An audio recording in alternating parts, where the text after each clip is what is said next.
Eating the wrong foods that are causing you to feel achy and bloaty? Well, then stay tuned because I'm going to share with you some foods you should be avoiding.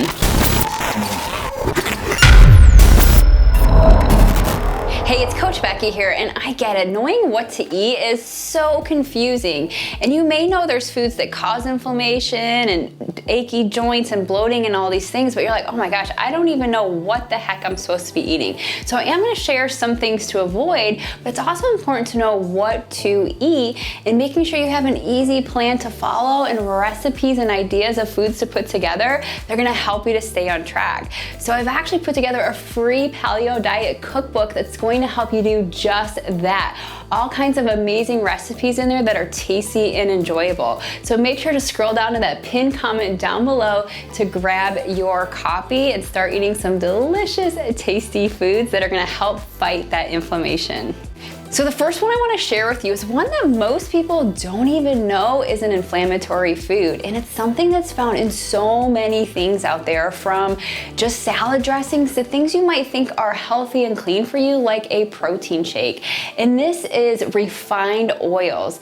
Okay, so there's things like corn oil, soybean oil, safflower oil. These oils are often highly processed and refined, so all the nutrients are taken out of them, and the structure of those oils actually change, and they can cause damage on our body. That's why we end up with achy joints. That's why we feel bloated, because our body's like, I don't even know what this thing is anymore. It doesn't even look like normal, regular food anymore. So we have to be careful of these different kinds of oils. And so looking at those labels of your foods is going to be so key to doing this.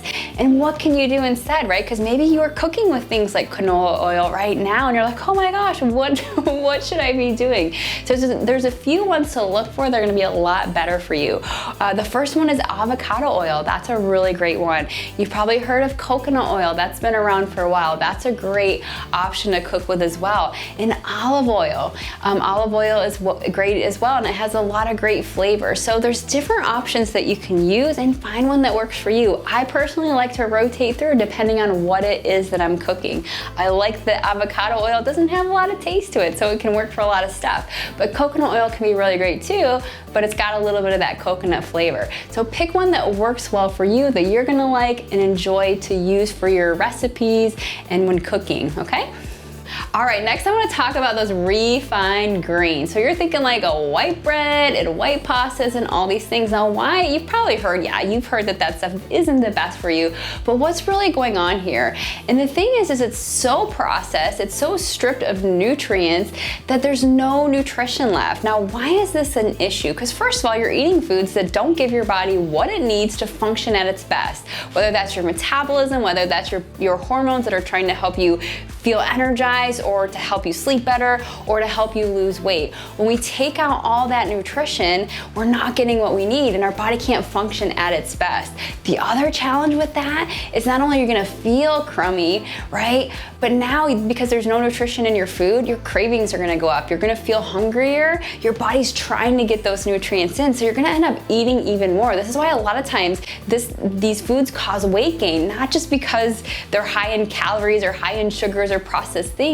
It's because we end up eating more because we're not getting the nutrients our body needs, okay? So avoid those white things, even if it means switching from maybe a really highly processed white bread to a wheat bread. It's a step in the right direction that's gonna give you fiber and nutrients that your body needs to really, really work and feel its best. All right, so next up is those highly processed foods that kind of get passed off as food, but when you actually read those ingredients, oh my gosh, the label is like this long and half the stuff in it, you're like, I don't even know what that is. So you do have to be careful of things like some of these non-meat meats. I've seen some really long labels.